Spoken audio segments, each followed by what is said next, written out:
Would you talk about the football team playing, like complementary football? Yeah. A lot of that really comes down to just consistency throughout both sides of the ball in the game, does it not? Yeah, we actually have been very conscious of that this year, and one of the things last year we went really fast, and our defense had to go on the field. They didn't get much rest, so we've been consciously trying to play a little bit more mindfully to help our defense, and running the football more, trying to control the clock. I mean, we've had the ball for time of possession more than we've had in the past, and I really think we started really.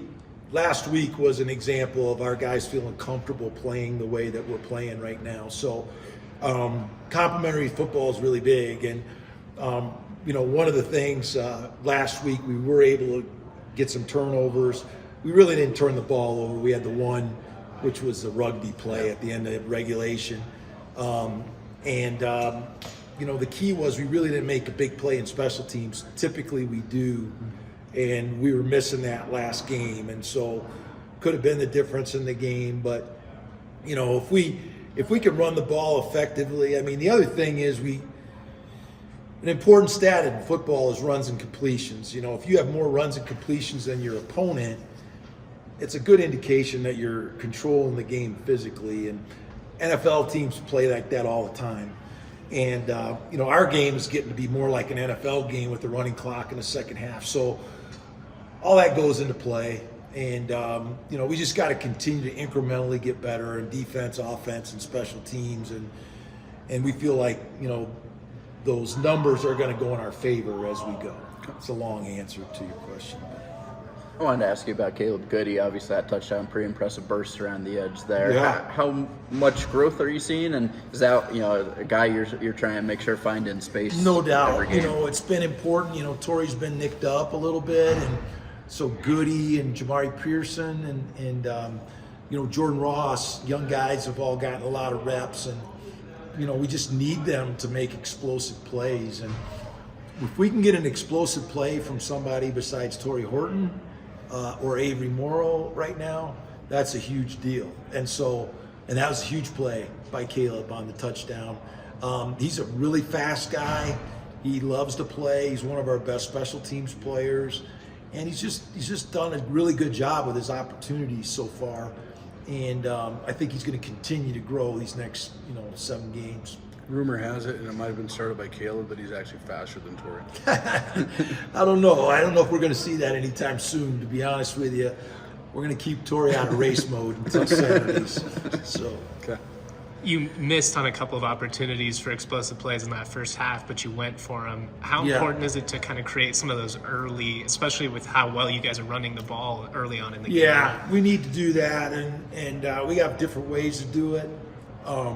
We did just miss on a couple. I mean, we had the Flea Flicker, we had Torrey on a post and just overthrew him, and we're just going to keep working at the timing and getting the execution to get that. But it's important if we can go up. If we can score early, it really puts more pressure on the other opposing offense, and so we've been mindful to try to do that, and we'll continue to do that. With the Flea Flicker, was that just an instance of a young receiver maybe taking off a little too early, not letting the play develop? It's hard. I mean, I've been running that play for over 40 years, and it's just, it doesn't matter what you say. When you get young players in there, they just get in a hurry, and it's a long developing play. It's 1,001, 1,002 before you take off, and so both of them were quick, and it would have helped the timing of the play a lot more. He wouldn't have had to been waiting on the ball, but we'll just keep working those things, and there's a lot of details to those gadget plays, and you just got to keep working the details out.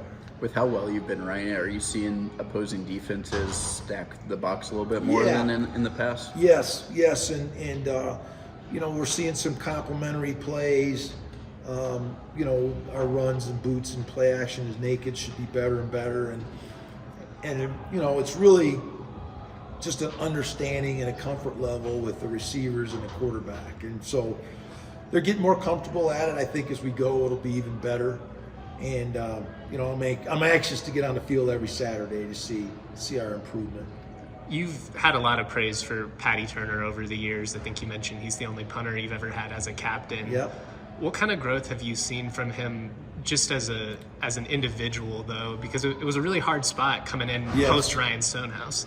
You know, I have so much respect for Patty. He is such an unselfish player. I mean, we talk all the time about unselfishness, and we talk about it today after practice. I mean, you have to learn to give to your teammates, and he's been there for all his teammates, you know, helping them move in, helping the young guys get settled.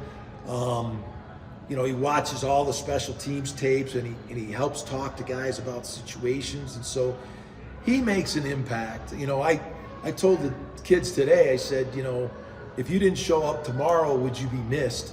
And Patty would really be missed. I mean, he's really been supportive of a lot of his teammates, and he would definitely leave a hole when he leaves his team.